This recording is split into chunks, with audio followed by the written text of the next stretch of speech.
Art is always open to interpretation. You can spend hours poring over a piece and always find something different every time you see it. Paintings, altarpieces and frescoes by geniuses such as Da Vinci, Van Eyck and Bosch have always attracted the curiosity of art historians because they are thought to hide mysteries, cryptic details or hidden symbols. Here we take a closer look at the works of three of the world's greatest painters who were alive during the late medieval period. Before we get into this video, if you want to learn more about all things piratical, then avast ye you lily-livered landlubbers and heave-ho your way over to our new channel, Walk the Plank, where we take a deep dive into Davy Jones' locker to learn about all sorts of topics surrounding the golden age of piracy. There's a new video every Saturday and we really appreciate any support we can get. You can find the link in the description. And now for today's video. Welcome to Medieval Madness.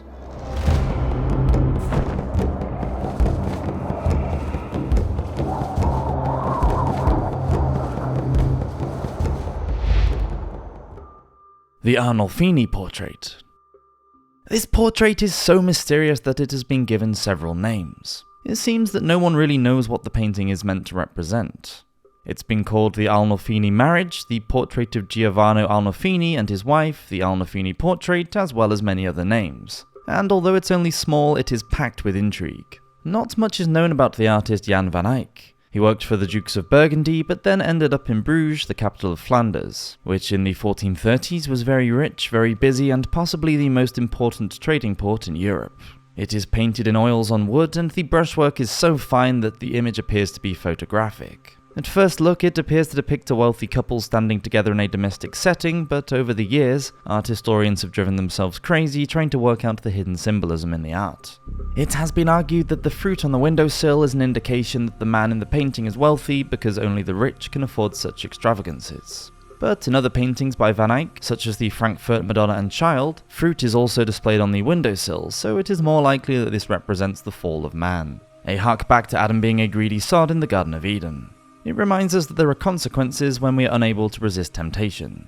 A cherry tree can also be seen through the window of the Arnolfini painting. Cherries are the traditional fruit of paradise. This points to what we have lost and the sacrifice that Jesus made. A great example of this is shown in the Madonna of Cherries by Joos van Cleve, where Jesus is shown enthusiastically waving the fruit at us. Because the couple are joining hands, it could be a wedding portrait. The mirror that is beautifully painted at the back of the room reflects two other people. Perhaps they are the witnesses, one of them could even be Van Eyck himself with his signature prominently emblazoned across the top. Many have concluded that the woman looks pregnant, but others argue that she is just showing off the expensive fabric of her gown. It was thought at the time that women with prominent rounded stomachs were more appealing. Perhaps by raising her gown to reveal the white fur lining she is displaying her status and wealth. The fur probably came from the belly fur of hundreds of squirrels and would have been extremely expensive. But what if she is pregnant? We know that the couple are definitely Mr. and Mrs. Arnolfini because their names appear on the documents connecting them to the painting. The Arnolfinis were a family of wealthy Italian merchants who settled in Bruges. If the painting depicts Arnolfini, who came to Bruges in 1419, then we know from archives that he was married and that his wife died.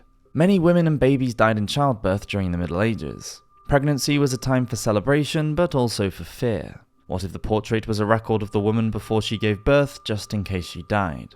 It's a morbid thought, but the medievals were used to dealing with death. It was all around them. Maybe the painting was finished posthumously. There are subtle clues that might lead us to that conclusion. The scenes around the convex mirror are of the Passion of the Christ. The living scenes are on Giovanni's side, the dead scenes are on his wife's. On the chandelier above the couple's head, the candles are lit on the left-hand side, but the candle above Mrs. Arnolfini is out.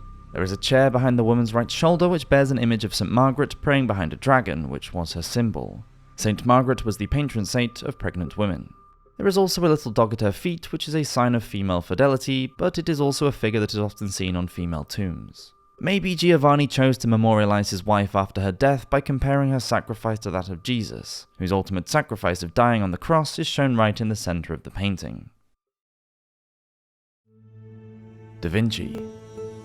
Leonardo da Vinci was not just a brilliant artist, but he was also a talented polymath, scientist, and engineer, amongst other things. It's thought that he added hidden codes to many of his paintings. One of his most famous works, the mural of the Last Supper, which is housed at the monastery of Santa Maria del Grazie in Milan, Italy, is the one that is discussed the most amongst conspiracy theorists. Created at the end of the 15th century, the fresco measures over 29 foot long by 15 foot wide and covers one of the walls of the monastery's dining room. There has been debate as to whether or not the disciple sitting to the right of Jesus is actually Mary Magdalene. She or he is very effeminate in looks and is the only figure wearing a necklace. The painting is thought to contain several numerical references. Da Vinci is thought to have used the first 6 numbers of the Fibonacci sequence, 1, 2, 3, 5, 8, and 13. So there is one table, one figure in the center of the painting, 2 side walls, 3 windows, as well as the figures being grouped into 3s. There are 5 groups of figures, 8 table legs, as well as 8 panels on the walls, and 13 people. This sort of balance and symmetry is said to be aesthetically pleasing to humans. In fact, some of the world's most outstanding works of art and music incorporate designs and patterns based on the Fibonacci sequence. There are even claims that there is an astrological code hidden within the fresco that reveals the day the world will end, being the 21st of March, 4006. So you don't have much to worry about just yet. In 2007, Giovanni Pala, a computer technician, discovered what he believed was a musical score hidden in plain sight after studying Da Vinci's notebooks along with the painting. If the 5 lines of a musical staff are drawn horizontally across the table, then the hands of the apostles, along with the placement of the bread rolls that are scattered across the table, are read as musical notation, then they can be interpreted as a composition. The notes must be read in the direction of right to left, which is the way that Da Vinci wrote, but then they do create an intelligible score which we can hear here.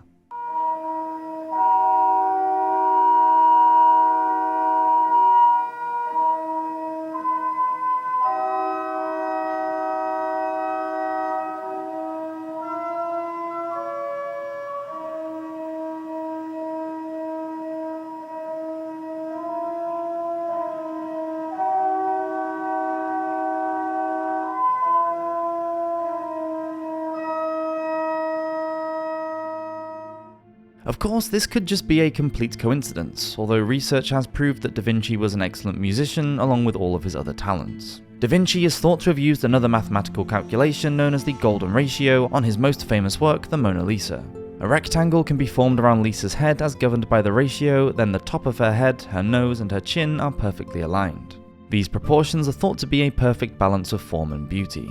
A researcher named Silvano Vincetti has claimed that there are hidden symbols concealed in the paint of the canvas. He says that high-resolution imaging has shown that the right eye features the letters LV, which could represent Da Vinci's initials. In the left eye, the letters are less clear though. It could be a B or possibly CE. In the background, under the right-hand arch of the bridge, the number 72 can be seen. Vincetti's inspiration for trying to find any coded messages on the canvas actually came from a 1960s art historian who wrote a book which mentioned the letters appearing in Lisa's eyes. If this is true, then it is difficult to know what Da Vinci's intentions were when he painted in the letters and numbers, as they could never be seen with the naked eye. Bosch. Hieronymus Bosch created fantastic worlds full of strange and bizarre creatures in his paintings. Born in 1450 in the Netherlands, he was called the father of Surrealism, an arts movement that began many centuries after his death. He was also called mentally unstable and a heretic because of the content of his art. His busy and fantastical landscapes are jam-packed full of Christian symbols.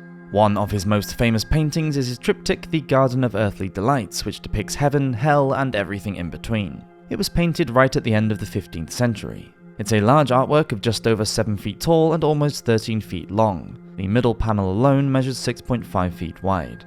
It is more than likely that the piece is meant to read like a book from left to right, as each panel is connected and shows man's creation, how he lived, and how he failed because of his sinful behaviour. The 3 panels represent heaven, hell, and somewhere in between. The left panel depicts the Garden of Eden, where a youthful-looking God presents us with Adam and Eve surrounded by exotic animals. The largest central panel shows the strange and surreal temptations on Earth and is packed with nude humans engaging in innocent pastimes, frolicking around with birds and animals, surrounded by gigantic strawberries and bizarre hybrid stone creations. Whereas the right panel represents the Last Judgment. It's a hellscape where humans have surrendered themselves to the temptations of evil and are being tortured in eternal damnation.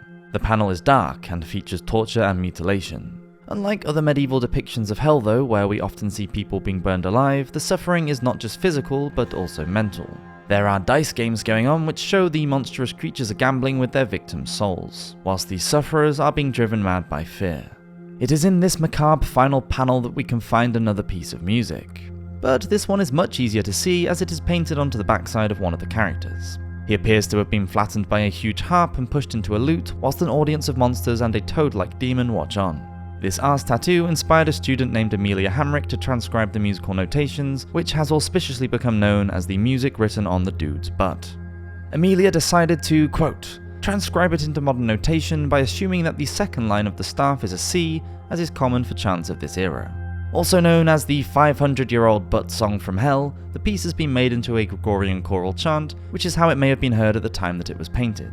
The true meaning of Bosch's paintings, and there are only a handful in total, might never be known. There are no surviving written records from the artist himself, so trying to interpret his work is really just guesswork. We don't know when he was born, where or how he was educated, or even who commissioned most of his paintings.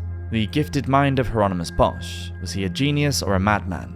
Let us know what you think in the comments. Thanks for watching, don't forget to check out our new channel on pirates, Walk the Plank, and I'll see you next week for another video. Cheers!